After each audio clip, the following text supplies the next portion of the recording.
Good morning, Dr. Jonathan. Paul Wright here with my reflective journal recorded presentation for BZ679 Strategic Management. In this particular presentation, what I'll be covering are the five items listed on the screen there, with references showing in the item 6. So to get started, let's look at the chosen organisation and background. I've chosen an organisation, let's call them XYZ. They're a large not-for-profit. I've used XYZ to protect their identity, given the sensitivity of some of the information that I'll share. They're a well-established company with a national footprint, and they have revenue from NDIS that's one of several diversified revenue streams, and they're a registered National Disability Insurance Scheme or NDIS provider. And at the end of 2018, the NDIS market size was valued at around 5 billion, although by the end of 2020 it'll be estimated to be about 22 billion. And at the end of 2018, XYZ's market share was about 4%, or approximately 200 million. And interestingly, average year-on-year growth over the last decade, or a bit more, was over 18% per annum. Next, let's look at the grand strategy matrix and the quadrant justification based on market growth and competitive position. XYZ sits in GSM quadrant 1 in respect of its competitive position in the NDIS and expected market growth. And I've mentioned earlier the size of the market and its market share. There's huge upside potential. XYZ is profitable in this sector, whereas over half of the NDIS providers didn't make a profit of greater than 3% in financial year 2019. Astounding as that may seem. XYZ has a strong balance sheet, it's financially sound and has good governance, and XYZ's risk appetite for this opportunity is what we would call cautious, and you can refer to slides 8 and 9, which outline our risk profile, and that's because we say cautious because of the significant risks associated with this opportunity are acceptable because of the magnitude of the opportunity itself. So, picking one strategy within the chosen GSM quadrant, historically, in pursuing aggressive growth, XYZ has executed market development, market penetration, and horizontal integration strategies.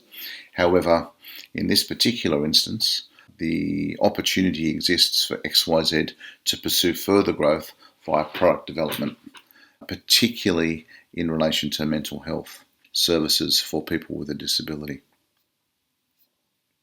If we then look at the pros and cons of the chosen strategy, what we see is that there's an opportunity to leverage the competitive advantages to target services to NDIS participants with psychosocial needs. There's an opportunity to leverage established relationships with key stakeholders, particularly regarding mental health and how that links to reimagining long-term accommodation models for people with disability and moving away from group homes. And it also aligns with future service delivery to a recovery coach item, which is a new item that will be part of the service delivery landscape from 1 July 2020. It focuses on rebuilding lives, and the national market for psychosocial services is projected to be over 3.5 billion per annum. Cons? Well, the cons are that there's a declaration of the pandemic globally due to COVID-19, and that's changed the context somewhat.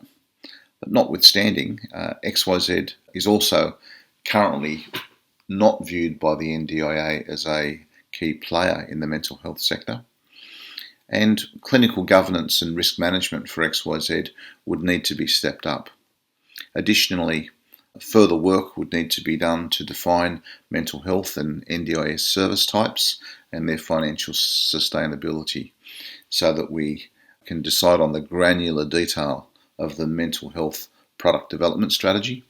And finally, there'd be a need for XYZ to recruit dedicated leadership, invest in new systems and processes, and adapt existing people safety culture structures to integrate medical and clinical people. So if we then look at a biblical principle to guide strategy implementation, some thoughts. Jesus Christ, through his earthly ministry, demonstrated compassion and an affinity with the sick, the lowly, the vulnerable, and the outcasts, and purposely went about healing all who were sick. He empowers us to do the same. See Matthew 10. Although in my case that's still very much aspirational, as I haven't raised anyone from the dead lately. Healing of the sick in body was meant to draw attention to our need for forgiveness and of a Saviour, Mark 2. And whilst XYZ is not a faith-based organisation, they do have a genuine desire to see people live life to the full.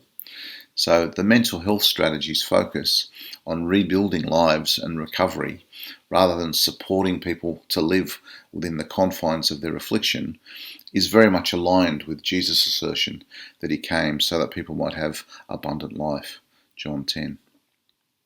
So thank you, and here's Appendix 1, which gives some further detail on the risk profile and the decision review. And the risk profile I've taken from our tender review context, although the principles of the review process and the matrix are applicable to all opportunities. And there's the references. Once again, many thanks.